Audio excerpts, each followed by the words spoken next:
Recording number 30 శంఖారావము 3rd chapter అయిన కర్మయోగంలో 25th శ్లోకం నుంచి చదువుకుంటున్నాం. జ్ఞాని అజ్ఞాని అనే హెడ్డింగ్ ఇక్కడ. విద్యుత్ ప్రవాహము వలన దీపములు వెలుగుట, పంకాలు తిరుగుట, రేడియో పాడుట మున్నగు లోక కార్యాచరణ రీతులు నిర్వహింపబడవలెనన్నచో ఆ విద్యుత్తు ప్రవహించుటకు జంట తీగెలు జలిమిగా ఏర్పాటు చేయవలెను. రుణ ధన సంజ్ఞలతో పనిచేయు ఈ తంత్రికలలో నుండి విద్యుత్తు వచ్చి పనిచేసి తిరిగి యథాస్థానమునకు చేరుకొనుచుండును. అట్లే జీవులందరూ భగవానుని ప్రకృతి శక్తి ప్రవాహమునకు జంట తీగల వంటి జమిలి జీవితములను జీవించుచుందురు. ప్రతి వ్యక్తికిని తాను చేయదలచిన కార్యక్రమముల వరస ఒకటి ఉండును. తన వలన చేయబడుచున్న కార్యక్రమముల వరుస మరి ఒకటి ఉండును. బుద్ధిమంతుడు జ్ఞానము వికసించిన కొలదిని ఈ రెండిటిని గూర్చి స్పష్టముగా తెలుసుకొనుచుండును. తాను చేయదలచిన కార్యక్రమమున తన కోరికలు, ఇష్టాయిష్టములు, ఇచ్ఛాద్వేషములు, అహంకార మమకారములు పనిచేయుచుండును.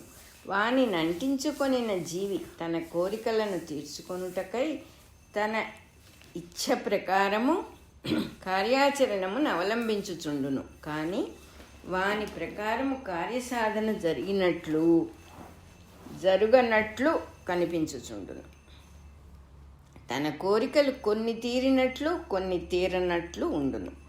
జీవితము విజయవంతమగునో కాదో అతడు చెప్పలేడు. వాని మూలమున సృష్టిలో జరగవలసిన పనులు మాత్రము జరుగుచుండును. వాని రాగద్వేషాదులతో జరగవలసిన పనులకు సంబంధము లేదు. తన పట్టుదల వలన తనకు కలిగిన కోపతాపాదులు, బాధలు మాత్రమే తన సొత్తై లెక్క తేలును. ప్రతి భర్తయు తన కామము కొరకు తన సంసారము చేసుకొంటినని అనుకొనును. వాని తెలివి తక్కువతనమును వినియోగించుకుని ప్రకృతియే పుట్టవలసిన జీవులకు శరీరములు కల్పించును. తలచినది తన కామము, సిద్ధించినది ప్రకృతిలోని శరీర కల్పనము.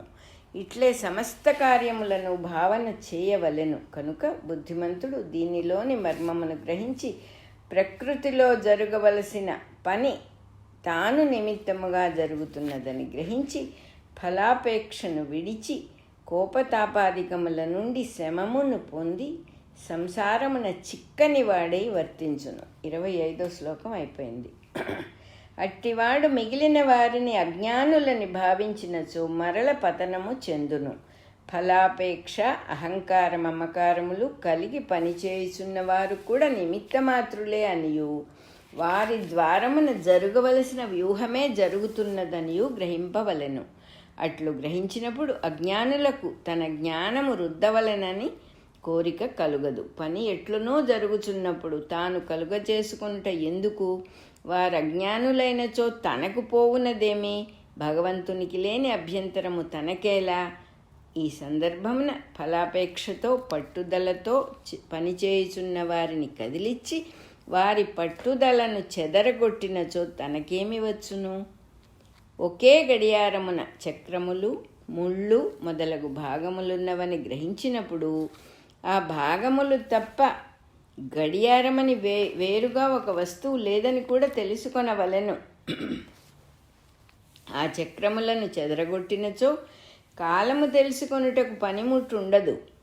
సత్యదర్శనము పేర పెడబుద్ధులు పుట్టరాదు. కనుక కామక్రోధములతో, పట్టుదలతో, ఫలాపేక్షతో గట్టిగా పనిచేయుచున్న అజ్ఞానులను జ్ఞానవంతుడెన్నడునూ చెదరగొట్టరాదు. తనకు కలిగినది మాత్రము నిజమైన జ్ఞానమని సిద్ధాంతమేమి? తన మార్గము వారి మార్గము కలిసిన మొత్తమే కదా సృష్టిలోని సత్యము. 26వ శ్లోకం అయిపోయింది. ఇట్టి సందర్భమున జ్ఞానవంతుడేమి చేయవలెను? లోకశ్రేయస్సును గ్రహించి దృష్టిలో ఉంచుకొనవలెను. దానిని అనుసరించి నిష్కామముగా తన కర్మాచరణమును మలచుకొనవలెను. దానిని శ్రద్ధతో ఆచరింపవలెను. అజ్ఞాని మమకారముతో ఎంత పట్టుదల వహించునో తాను కూడా మమకారము లేకుండా అట్లే వహించవలెను. బాహ్య ప్రపంచమునకు వారు చేయుచున్నంత పట్టుదలతోనూ తానును లోకశ్రేయస్సునకు సంబంధించిన పనులను ఆచరింపవలెను. దానికడ్డు వచ్చిన వారిని రాగద్వేషములు కలవాడు తొలగించున్నట్లే తానును రాగద్వేషములు లేక తొలగించవలెను. యుద్ధాదులు కూడా మూర్ఖులు ఆచరించున్నట్లే తానును మూర్ఖత లేక ఆచరించవలెను. లోభి తన కొరకు ద్రవ్యమార్జించి మూటకట్టినట్లే తానును ఆర్జించి లోకశ్రేయస్సునకు వినియోగించుటకై మూటకట్టవలెను. కర్మలయందు సంగము కలిగిన అజ్ఞానులను పిలిచి జ్ఞానము పేర భేద బుద్ధి పుట్టింపరాదు. వారి నమ్మకములను చెదరగొట్టరాదు. దేవునకు దండము పెట్టుట, మొక్కుకొనుట తమ కష్టములు తీరుటకు అని పలువురు నమ్ముచున్నారు. అది తప్పని వాదించినచో కుంటివాని చంకలోని కర్రను లాగివైచినట్లు అగును. వారి నమ్మకమునే వినియోగించి భక్తిభావమును వృద్ధి చేసిన నాడే బుద్ధిమంతుడు. వృద్ధి చేసిన వాడే బుద్ధిమంతుడు. తాను నిష్కామముగా నిర్లిప్తముగా వర్తించుచున్నను పూజలు, మ్రొక్కుబడులు, విగ్రహారాధనము మున్నగు పామర మార్గములను తప్పు అని వాదించరాదు. వాని మీద తనకు ఆసక్తి లేకున్నను తానును ఆచరించుట మానరాదు. తాను ఆచరించినచో వారును ఆచరించి తన్ననుసరించి భక్తిభావమును పెంపొందించుకొనుచున్నారు కదా.